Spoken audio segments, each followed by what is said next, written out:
형제자매 여러분, 혹시 여러분의 집에 걸린 십자가가 보이지 않는 힘에 의해 그 보호의 능력을 잃어버리고 있다는 사실을 들어본 적이 있습니까? 매일 기도하고 미사에 참여하지만 여전히 집안에 불화와 불안이 가득한 이유가 무엇인지, 그 해답은 우리가 전혀 의심하지 않았던 아주 평범한 것들 속에 숨어 있을 수 있습니다. 오늘 저는 주님께서 제게 보여주신 충격적인 환시와 그 안에서 들은 분명한 음성을 여러분과 나누려 합니다. 그 이야기는 전 세계의 모든 가톨릭 가정이 반드시 들어야 할 경고이며 동시에 희망의 초대입니다.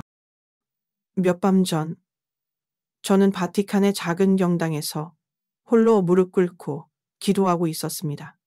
사랑하는 형제자매 여러분, 저는 오늘 제 마음 깊은 곳에서부터 전해져 오는 이야기를 나누고자 합니다. 몇 밤 전 세계 가톨릭 가정을 향한 하느님의 경고와도 같은 특별한 체험을 하게 되었습니다. 그 밤 저는 바티칸의 작은 경당에서 홀로 무릎 꿇고 기도하고 있었습니다. 깊은 침묵 속 제 마음은 오직 주님께만 향해 있었고 제 영혼은 그분의 뜻을 듣고자 깨어 있었습니다. 그런데 그 순간 제 안에 설명할 수 없는 떨림과 함께 눈앞에 강렬한 빛이 번져나갔습니다. 그리고 저는 마치 하늘에서 내려다보는 듯 전 세계 수많은 가정의 모습을 한눈에 보게 되었습니다. 그곳에는 사랑과 믿음으로 가득한 가정들이 있었습니다. 십자가가 거실의 중심에 걸려 있었고 가족들은 함께 묵주를 바치며 주일이면 기쁘게 미사에 참여하는 모습이 보였습니다. 그런데 기쁨과 평화의 장면 뒤편에 제 마음을 얼어붙게 만드는 광경이 드러났습니다. 어떤 가정의 십자가는 찬란한 금빛으로 빛나며 천사들이 그 집을 지키고 있었습니다. 하지만 다른 많은 가정의 십자가는 빛을 잃고 있었습니다. 사랑과 경외로 걸어둔 그 십자가가 마치 보이지 않는 장벽에 가로막힌 듯 제 역할을 하지 못하고 있었습니다. 그 이유는 분명했습니다. 십자가 곁에 놓여진 어떤 물건들이 그 성스러운 보를 방해하고 있었던 것입니다. 이 물건들은 문화나 전통 혹은 단순한 장식품처럼 보일 수 있었습니다. 그러나 영적인 세계에서 그것들은 어둠이 가정 안으로 들어오는 문이 되고 있었습니다. 그 순간 제 영혼 깊숙이 주님의 목소리가 울려 퍼졌습니다. 많은 이들이 내 십자가를 사랑으로 걸었지만 적이 그 역할을 하고 있다.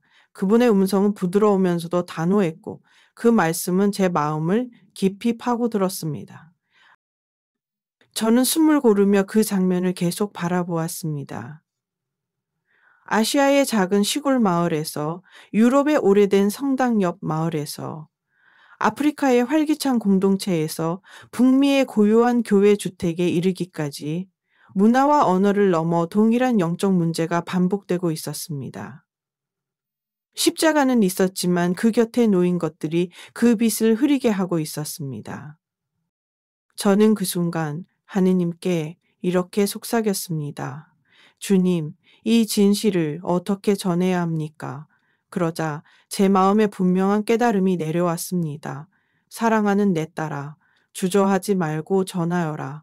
이 경고는 단지 한 나라를 위한 것이 아니라 세상 모든 나의 자녀들을 위한 것이다.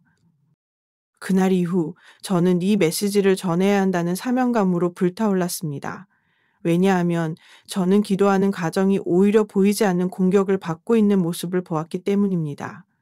그들은 이유를 알지 못한 채 서로 다투고 건강을 잃고 재정적으로 어려움을 겪으며 신앙의 기쁨이 점점 사라져갔습니다. 그 모든 시작점은 의도치 않게 십자가 곁에 두었던 작은 물건들이었습니다. 사랑하는 여러분, 여기서 중요한 거는 이 물건들이 겉보기는 전혀 해롭지 않다는 것입니다. 어떤 것은 아름답고 어떤 것은 유익해 보이며 어떤 것은 심지어 영적인 의미가 있는 듯 보일 수도 있습니다. 하지만 하나님께서는 외모가 아니라 그 안에 담긴 영적 의미와 상징을 보십니다. 그리고 사탄 역시 그것을 압니다. 그렇기에 그는 가장 은밀하게 가장 그럴듯한 형태로 우리 가정 안으로 들어오려 합니다. 그날 밤의 체험에서 저는 주님의 시선으로 각 가정을 바라볼 수 있었습니다. 어떤 집은 십자가 주변이 환히 빛나고 있었습니다. 천사들이 문 앞과 창문마다 서서 악한 것이 발붙이지 못하게 하고 있었습니다. 가족들의 얼굴에는 평화가 깃들었고 아이들은 안심하며 잠들어 있었습니다. 그러나 또 다른 집들에서는 십자가 곁에 어둡고 불길한 그림자가 드리워져 있었습니다. 그 그림자들은 십자가의 빛을 가로막고 틈새로 스며들어 가족들의 마음에 불신과 분열을 심고 있었습니다. 저는 그 장면을 보며 이것은 단지 한 지역의 문제가 아니다라는 것을 확신하게 되었습니다. 신앙의 열심과는 별개로 우리 가정은 항상 영적 전쟁의 한가운데에 있습니다. 그리고 우리는 무심코 그 전쟁에서 적에게 유리한 위치를 내어주고 있는지도 모릅니다. 형제자매 여러분, 저는 이 이야기를 나누는 것이 두렵지 않습니다. 왜냐하면 진리는 우리를 자유롭게 하며 깨달음은 우리를 지켜주기 때문입니다. 주님께서는 우리가 무지 속에 머무는 것을 원치 않으십니다. 그분은 우리 가정이 하늘의 보호 아래 안전하게 머물기를 원하십니다. 이제 저는 여러분께 묻고 싶습니다. 여러분의 십자가는 지금 어떻게 걸려 있습니까? 그 주변은 어떤 물건들로 둘러싸여 있습니까? 단순히 보기 좋은 장식품이 아니라 그 공간이 진정으로 하느님의 임재를 드러내고 있는지 우리 스스로 돌아봐야 할 때입니다. 그날 밤 주님이 제게 보여주신 광경은 제 영혼에 깊이 새겨졌습니다. 그리고 저는 지금도 그 목소리를 잊지 못합니다. 내 자녀들에게 말하여라. 그들의 집을 정결하게 하라. 십자가가 다시 빛을 발하도록 하라. 이 말씀은 단지 듣고 흘려보낼 경고가 아닙니다. 이는 행동을 요구하는 시급하고도 사랑 가득한 초대입니다. 그러므로 저는 오늘 이 자리에서 온 세상의 신자 여러분께 간청합니다. 여러분의 가정을 점검하십시오. 십자가를 중심에 두되 그 빛을 흐리게 하는 어떤 것도 허용하지 마십시오. 십자가가 단순한 상징에 머무르지 않고 실제로 하느님의 권능과 보호가 흐르는 통로가 되도록 합시다. 저는 믿습니다. 우리가 이 부르심에 응답할 때 주님께서는 다시금 우리 가정을 평화와 축복으로 채우실 것입니다. 마치 그날 환시 속에서 보았던 천사들이 지키는 밝은 집처럼 말입니다. 그리고 그 빛은 우리 가정만이 아니라 이 세상 곳곳으로 번져나가 어둠 속에서 길을 잃은 영혼들에게 희망의 등불이 될 것입니다. 사랑하는 형제자매 여러분, 이 여정은 오늘부터 시작됩니다. 우리 모두의 가정이 하느님의 거룩한 성소가 되기를 주님의 이름으로 간절히 기도합니다. 형제자매 여러분, 그날 밤 주님께서 제게 보여주신 광경은 단지 경고에 그치지 않았습니다. 주님의 음성은 분명했고 그분은 세 가지 구체적인 물건을 지적하셨습니다. 이 세 가지는 겉으로 보기에는 전혀 해롭지 않아 보이지만 영적으로는 십자가의 보호를 약화시키고 악한 것들이 가정 안으로 스며들 수 있는 틈을 만들어내고 있었습니다. 첫 번째는 거울 장식품입니다. 거울은 단순한 장식이 아니라 영적인 세계에서 특별한 상징을 지닙니다. 오랜 세월 동안 많은 주술과 점술이 거울을 매개로 이루어져 왔습니다. 저는 기도 중에 어떤 가정의 모습을 보았습니다. 그 집의 거실 한쪽에는 아름다운 십자가가 걸려 있었지만 그 바로 옆에 큰 장식 거울이 놓여 있었습니다. 십자가에서 뿜어져 나오는 금빛 보호의 빛이 거울에 부딪히자 그 빛은 반사되어 왜곡되고 가정의 영적 방어막이 일그러져 버렸습니다. 저는 아시아, 유럽, 아프리카, 아메리카 여러 가정에서 동일한 패턴을 보았습니다. 거울이 놓인 곳에서는 가족들이 외모와 비교에 집착하기 시작했고 작은 흠집도 크게 느껴지며 서로에 대한 평가와 비난이 일상처럼 자리 잡았습니다. 거울이 나쁘다는 것이 아니라 십자가 곁에 있는 거울은 영적인 의미에서 주님의 보호, 주파수를 흐리게 한다는 것입니다. 십자가는 하느님의 생명과 진리를 드러내는데 거울은 그 진리를 반사하는 듯 보이지만 결국 왜곡시키고 마음을 외형적인 것에 붙잡히게 만듭니다. 두 번째는 인조 식물과 조화입니다. 하느님께서 창조하신 식물은 그 자체로 생명을 품고 있습니다. 살아있는 꽃과 나무는 끊임없이 숨을 쉬고 햇빛과 물을 받아 성장하며 그 안에 창조주의 생기, 생명의 기운과 흐릅니다.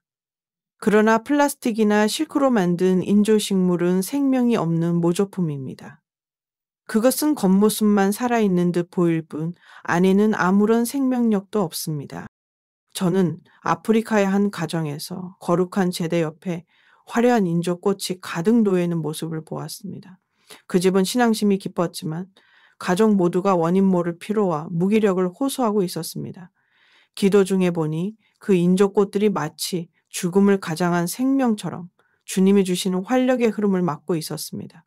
생명을 상징하는 공간에 생명이 없는 것을 두는 것은 영적인 혼란을 만들어내고 그로 인해 축복의 통로가 좁아지는 것입니다. 세계 여러 나라에서 같은 현상을 보았습니다. 북미의 한 가정에서는 십자가 옆 인조 화분이 몇 년 동안 변함없이 놓여 있었는데 그 집의 기도 모임이 점점 힘을 잃고 가족들이 서로에게 무관심해졌습니다. 반면 그 인조꽃을 치우고 작은 생화 한 송이를 매주 새로 놓았을 때 집안의 공기가 달라졌습니다. 세 번째는 상업용 향초와 인공 아로마 디퓨저입니다. 많은 이들이 좋은 향기를 통해 기도 분위기를 돋우려 합니다. 실제로 교회 전통에서도 순수한 향과 천연 향유는 오래 전부터 사용되어 왔습니다. 하지만 현대의 상업용 향초와 전기 디퓨저의 많은 제품은 합성 화학 성분으로 만들어지고 그 안에는 영적으로 순수하지 않은 요소들이 섞여 있습니다. 저는 유럽의 한 노부부 가정에서 십자가 주위에 여러 개의 향초와 디퓨저가 놓여 있는 것을 보았습니다. 그분들은 천사의 보호라는 이름이 붙은 향을 피우며 기도했지만 기도 중에 집중이 흐트러지고 마음에 불필요한 이미지와 생각들이 스며들기 시작했습니다. 영적으로 축복되지 않은 인공향은 우리의 의식을 흐리고 때로는 악한 것이 틈타기에 좋은 환경을 만듭니다. 아시아의 한 자매님은 인공 아로마를 치우고 나서야 알았습니다. 그전에는 묵주 기도를 바칠 때마다 잡생각과 불안이 밀려왔는데 치운 이후로 기도가 맑아지고 마음이 깊은 평화로 채워졌다고 고백했습니다. 형제자매 여러분, 이 세 가지 거울 장식품, 인조식물, 상업용 향초와 인공 디퓨저는 스스로 악한 것은 아닙니다. 그러나 십자가와 같은 거룩한 상징 옆에 놓일 때 그 의미와 에너지가 충돌하면서 보호의 힘을 약화시키고 우리의 가정을 영적으로 혼란스럽게 만듭니다. 주님께서 저에게 이 진실을 보여주신 이유는 단순합니다. 그분은 우리가 무지 속에 머물러 공격당하는 것을 원치 않으시기 때문입니다. 이 세 가지를 치우는 것은 단지 장식을 바꾸는 일이 아니라 가정의 영적 전선을 재정비하는 일입니다. 십자가의 빛이 온전히 비추도록 길을 터주는 것입니다. 오늘 저는 전 세계의 가톨릭 가정들에게 호소합니다. 여러분의 거실, 기도방, 제대를 살펴보십시오. 혹시 십자가 옆에 이 세 가지 중 하나라도 놓여 있습니까? 그렇다면 지금이 바로 행동할 때입니다. 그것을 치우고 그 자리에 성인들의 성화, 작은 생화 혹은 단순한 빈 공간을 두십시오. 그러면 십자가는 다시 빛을 발할 것이며 주님의 보호가 새롭게 흐를 것입니다. 우리가 이 결단을 내릴 때 주님께서는 우리 가정을 더욱 강하게 지켜주실 것입니다.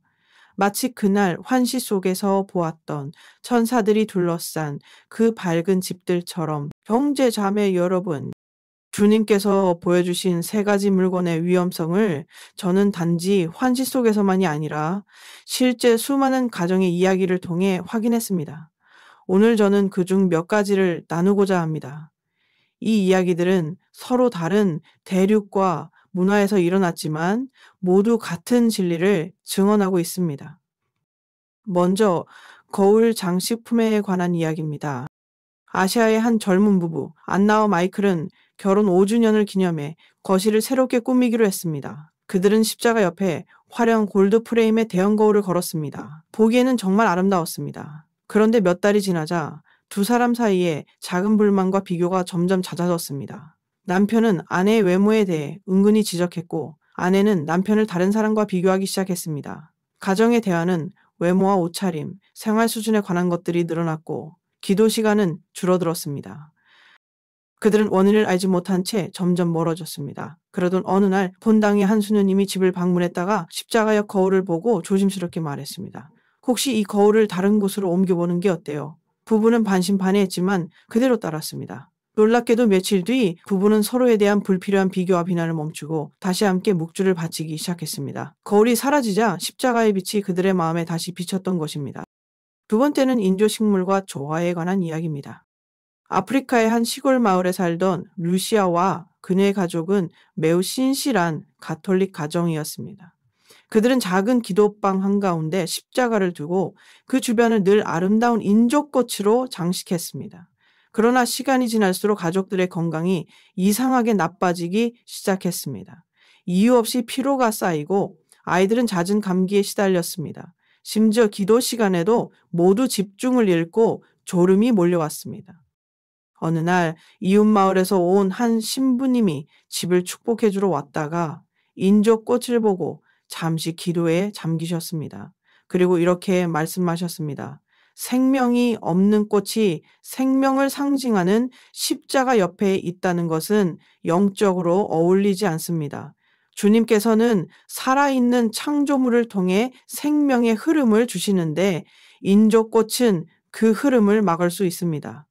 루시아는 그 말을 듣고 인조꽃을 치우고 대신 작은 화분 하나를 두었습니다. 몇 주 뒤 가족들의 건강이 눈에 띄게 회복되었고, 기도 시간에는 놀라운 집중과 평화가 찾아왔습니다.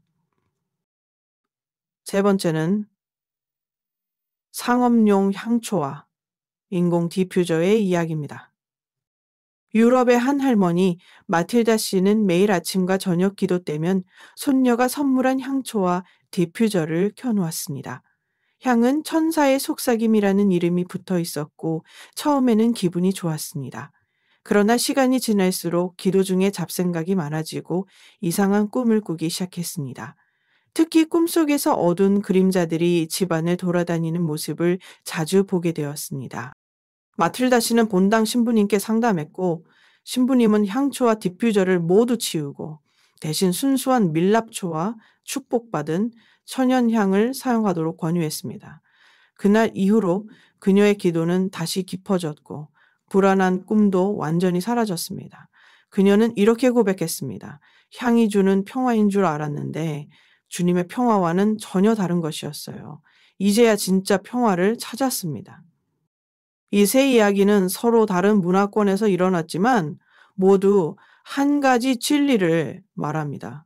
십자가 옆에 놓이는 물건은 단순한 장식이 아니라 영적 의미를 가진 상징이 될 수 있다라는 것입니다.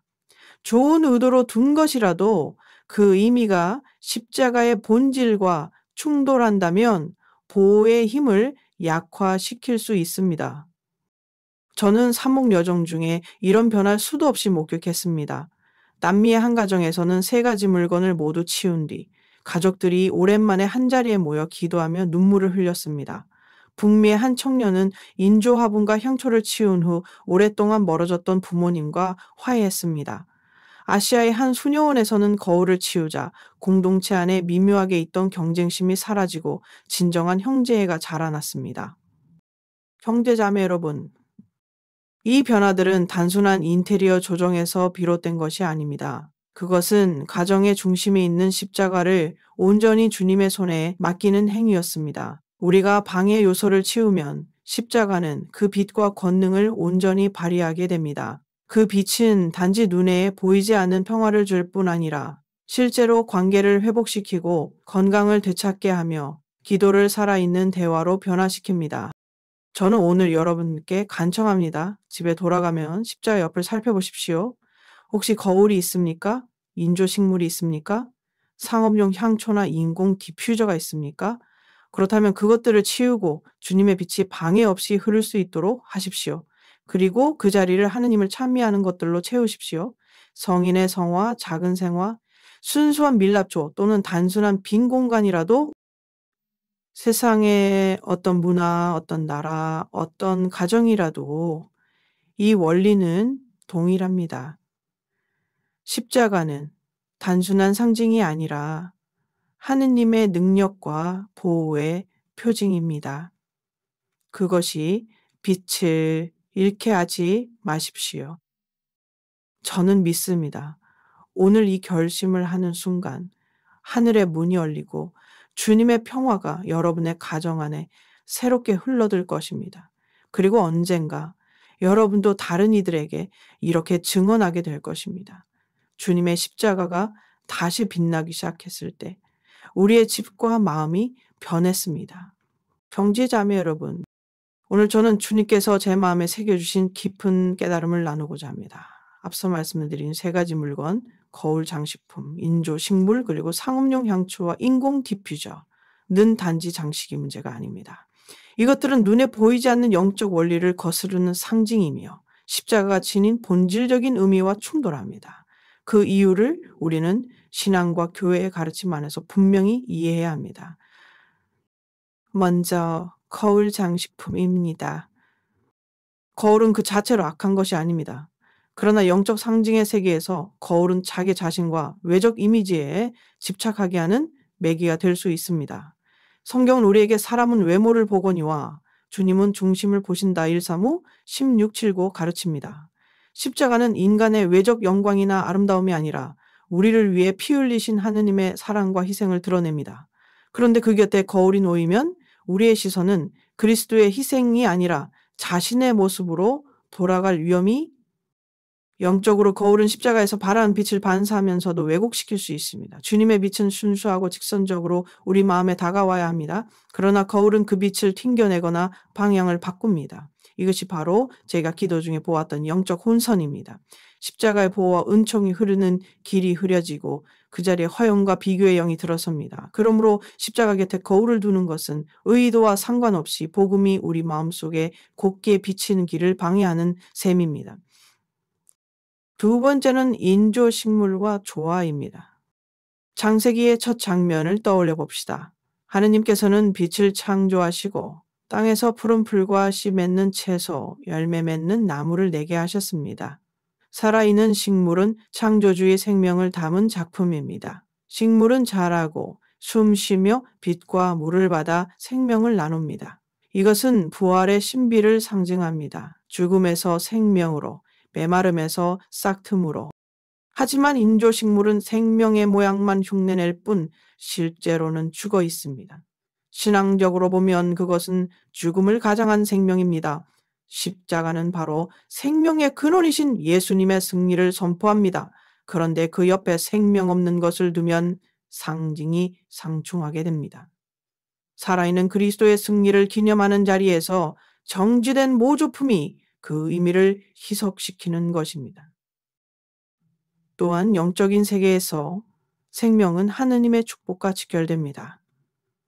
살아있는 꽃과 식물은 축복의 통로가 될 수 있지만 인조식물은 그 흐름을 막을 수 있습니다. 이것이 단지 상징 차원이 아니라 실제로 가정의 분위기와 영적 흐름에 영향을 미친다는 것을 저는 수많은 사례에서 보았습니다.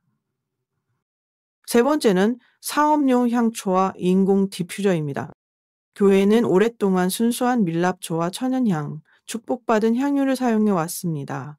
그것은 하느님께 올려드리는 기도의 상징이며 하늘로 향하는 우리의 마음을 시각과 후각으로 표현하는 거룩한 도구였습니다.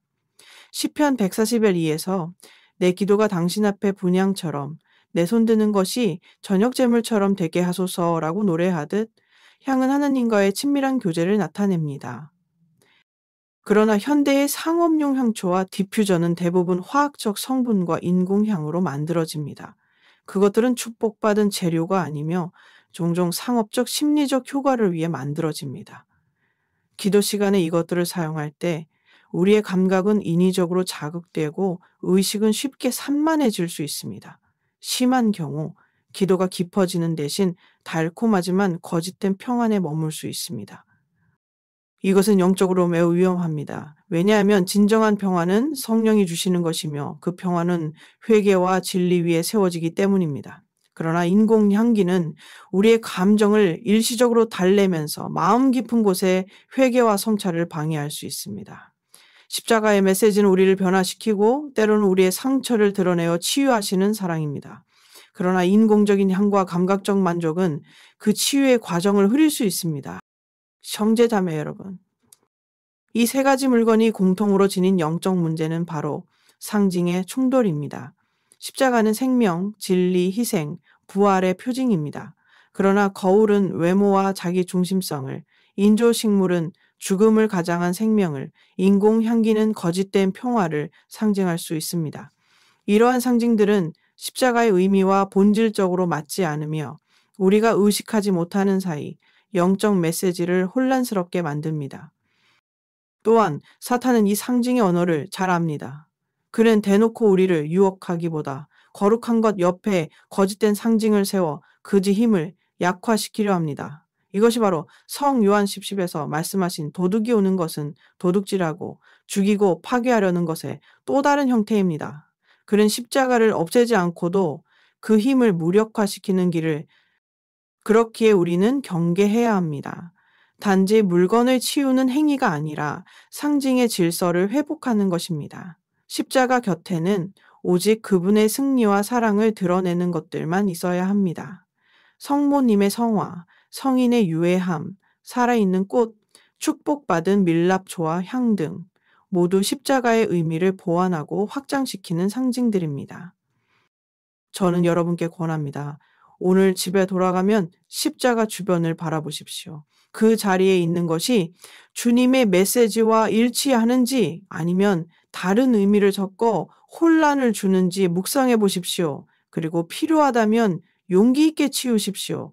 그 순간 여러분의 집은 다시 영적 질서를 회복하게 될 것입니다.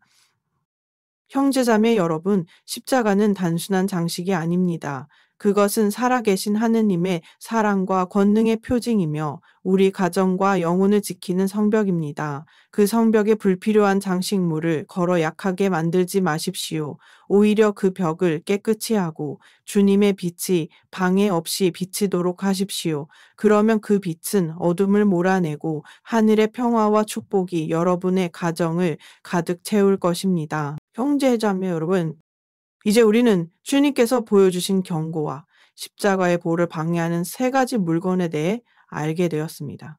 그러나 여기서 멈출 수 없습니다. 단지 잘못된 것을 치우는 것만으로는 충분하지 않습니다. 우리 가정의 거룩한 공간을 다시 주님께 봉헌하고 온전히 그분의 빛과 보호가 흐르는 자리로 회복시켜야 합니다. 오늘 저는 전 세계 어디서나 누구나 실천할 수 있는 영적 정화와 재봉헌의 단계를 나누고자 합니다. 첫 번째 단계는 방해 요소를 완전히 제거하는 것입니다. 거울 장식품, 인조식물, 상업용 향초와 인공 디퓨저, 이 세 가지는 십자가 옆에서 절대 있어서는 안 됩니다. 여기서 중요한 것은 단순히 옮기는 것이 아니라 아이 그 공간과 방에서 치우는 것입니다. 가능하다면 집 전체에서 없애는 것이 좋습니다. 치우는 동안 마음속으로 이렇게 기도하십시오. 주 예수님, 이 물건들을 치우며 제 가정을 당신의 빛과 평화로 다시 채우기를 원합니다. 제가 알지 못하고 두었던 모든 장애물을 용서하시고 저와 제 가족을 보호하소서. 이 기도는 단지 말로만 하는 것이 아니라 마음 깊이 결단하는 행위입니다. 두 번째 단계는 물리적, 영적 청소를 동시에 하는 것입니다. 먼저 물리적으로 그 공간을 깨끗하게 청소하십시오. 먼지를 닦고 바닥과 벽을 정돈하십시오. 그리고 가능한 한 성수를 사용하여 축복하십시오. 성수가 없다면 깨끗한 물을 준비하고 주님의 이름으로 축복을 청하며 이렇게 기도할 수 있습니다. 성부와 성자와 성령의 이름으로 이 물을 축복하소서. 이 물이 이 공간을 깨끗하게 하고 모든 악의 흔적을 씻어내게 하소서. 그 다음 그 물을 십자가 주위와 집 앞 모서리, 문과 창문 주변에 가볍게 뿌리면서 성모성과 주님의 기도를 각각 3번씩 바치십시오. 이렇게 함으로써 우리는 눈에 보이지 않는 영역까지 주님의 평화로 덮게 됩니다. 3번째 단계는 십자가와 공간을 재봉헌하는 것입니다. 가족이 함께 십자가 앞에 모이십시오. 손을 십자가 위에 얹거나 손을 들어 그 방향을 향해 기도하십시오. 다음과 같이 봉헌 기도를 드릴 수 있습니다. 주 예수 그리스도님, 이 십자가와 이 집을 당신께 다시 봉헌합니다. 이제부터 이곳은 당신의 빛과 사랑이 거하는 장소가 되게 하소서. 그 어떤 악도 들어오지 못하게 지켜주시고 이 집에 사는 모든 이가 주님의 뜻 안에서 살아가게 하소서. 성령으로 이곳을 가득 채우시고 천사들을 이 집을 감싸 주소서. 이 기도는 가족이 한 마음으로 드릴 때 더욱 강력한 힘을 발휘합니다. 4번째 단계는 거룩한 상징으로 채우는 것입니다. 치운 자리를 그냥 비워두지 마십시오. 대신 십자가의 의미와 일치하는 상징들을 놓으십시오. 예를 들어 성모 마리아나 성인의 성화, 축복받은 성물, 작은 생화나 화분, 밀랍초와 천연향 등이 있습니다. 이 모든 것은 십자가의 메시지를 보완하며 가정의 생명과 희망의 기운을 불어넣습니다. 5번째 단계는 정기적인 영적 유지 관리입니다. 공간을 한번 깨끗하게 하고 봉헌했다고 해서 영적 전투가 끝난 것은 아닙니다. 적은 항상 틈을 노립니다. 그러므로 다음과 같은 습관을 가지십시오. 매주 한 번, 특히 금요일, 주님의 순환을 기념하는 날에 성수로 집을 축복하십시오. 묵주 기도나 성경 봉독을 십자가 앞에서 꾸준히 바치십시오. 가정 내에 새로운 장식품이나 물건을 드릴 때 그것이 십자가의 의미와 어울리는지 먼저 분별하십시오. 6번째 단계는 증언과 나눔입니다. 여러분이 이 과정을 통해 가정이 변화되는 것을 경험하게 된다면 그것을 주변 사람들과 나누십시오. 단, 비난하거나 강요하는 방식이 아니라 자신의 체험과 받은 은총을 증언하는 방식이어야 합니다. 이렇게 할 때 성령께서 그들의 마음에 직접 일하시고 그들도 스스로 변화의 결단을 내리게 될 것입니다. 마지막으로 이 모든 과정을 끝마친 후에는 감사 기도로 마무리하십시오. 주님, 제 가정의 주인이 되어 주셔서 감사합니다. 오늘 이 공간이 새롭게 되었으니 저희 삶도 새롭게 하소서. 저희 가족 모두가 날마다 당신의 십자가를 바라보며 믿음과 사랑 안에 살게 하소서. 형제자매는 여러분, 이 정화와 재봉헌의 과정은 단지 한 번의 행위로 끝나지 않습니다. 이것은 하루하루의 신앙 선택입니다. 우리는 매일 우리의 집과 마음을 주님께 맡길 것인지 아니면 세상의 것에 내어줄 것인지 결정해야 합니다. 제가 이 과정을 수많은 가정과 함께 실천해온 경험에서 놀라운 변화들이 있었습니다. 불어가 잤던 부부가 서로를 다시 존중하게 되었고 이유 모를 불안에 시달리던 아이들이 평안하게 잠들기 시작했습니다. 늘 무겁던 가정의 분위기가 환해지고 손님들이 들어올 때 이 집은 참 따뜻한 기운이 느껴진다고 말했습니다. 이것이 바로 십자가의 힘입니다. 그러나 그 힘이 온전히 발휘되기 위해서는 우리가 그 길을 터줘야 합니다. 방해 요소를 치우고 그 자리를 거룩함으로 채우고 날마다 지켜나가야 합니다. 오늘 이 순간이 바로 시작입니다. 집에 돌아가면 십자가 앞에 서서 주님께 물어보십시오. 주님, 무엇을 치워야 합니까? 무엇을 새롭게 하시겠습니까? 그리고 주님이 주시는 감동에 순종하십시오. 그 순간 여러분의 집은 단순한 거주지가 아니라 하늘의 평화와 축복이 머무는 성소로 변할 것입니다. 형제 자매 여러분, 주님께서 알려주신 정화와 재봉헌의 과정을 실제로 실천한 가정들의 이야기는 저에게 큰 감동과 확신을 주었습니다. 그 변화를 직접 목격할 때마다 저는 이 메시지가 단지 한 나라나 한 문화에만 해당되는 것이 아니라 전 세계 모든 가톨릭 가정에게 주어진 선물임을 더욱 깊이 깨닫게 됩니다. 오늘 저는 그 은총의 증언들을 여쭤본 첫 번째 이야기는 북미의 한 가족입니다. 메릴린과 그녀의 남편 조셉은 결혼 20년 차로 세 자녀와 함께 조용한 교회에 살고 있었습니다. 그들의 집 거실 한가운데에는 오래된 나무 십자가가 걸려 있었지만 그 주변에는 화려한 거울과 인조 화분 그리고 향초가 가득했습니다. 처음에는 그저 아름다운 인테리어라고 생각했지만 시간이 지나면서 가족 간의 대화가 줄고 이유 모를 짜증과 불화가 잦았습니다. 어느 날 본당의 영성 세미나에서 이 정화 과정을 들은 메릴린은 집에 돌아가 즉시 남편과 함께 실천하기로 했습니다. 그들은 세 가지 방의 물건을 모두 치우고 그 자리를 성모님의 성화와 작은 생화, 밀랍조로 채웠습니다. 그리고 가족이 함께 십자가 앞에 모여 재봉헌 기도를 드렸습니다. 놀랍게도 그 주부터 남편과 아내의 대화가 부드러워지고 아이들은 다시 함께 식사하며 웃기 시작했습니다. 몇 주 뒤 메릴린은 이렇게 말했습니다. 이제 집에 들어올 때마다 마치 성당 안으로 들어가는 것처럼 평화롭습니다. 두 번째 이야기는 아시아의 한 젊은 부부입니다. 리사와 다니엘은 신앙심이 깊었지만 결혼 후 작은 문제들이 쌓여 서로를 향한 마음이 점점 식어가고 있었습니다. 특히 다니엘은 직장 스트레스와 불면증에 시달렸고 리사는 이유 모를 불안과 두려움으로 잠을 설치곤 했습니다.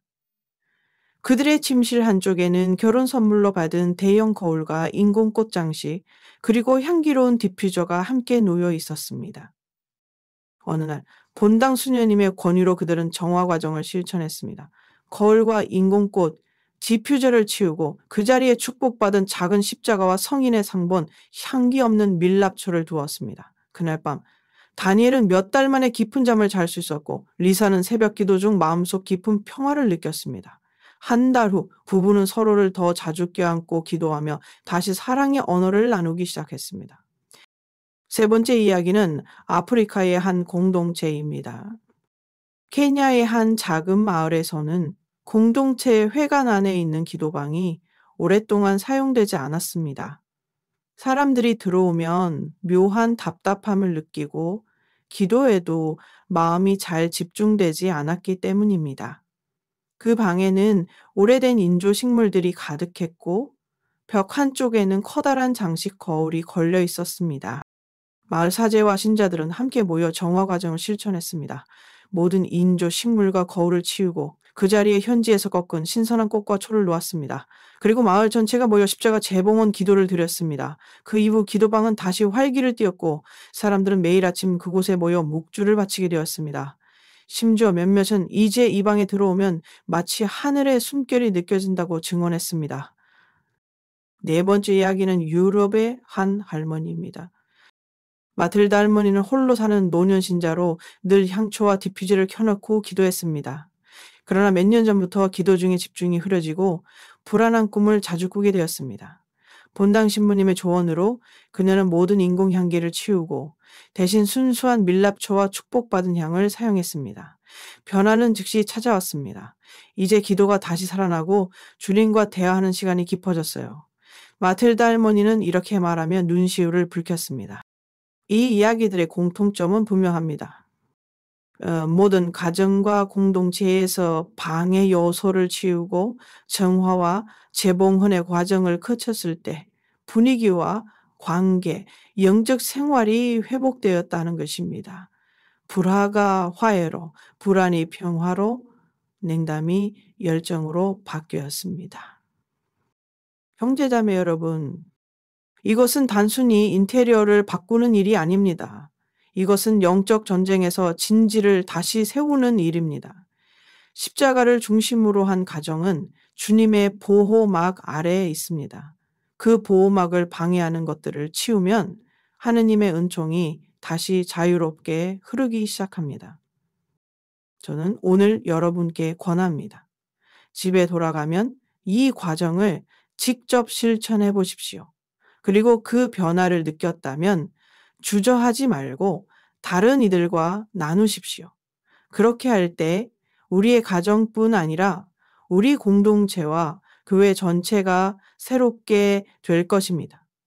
주님의 십자가가 다시 빛을 발할 때 우리의 집은 단순한 거주지가 아니라 평화와 축복이 머무는 성소가 될 것입니다.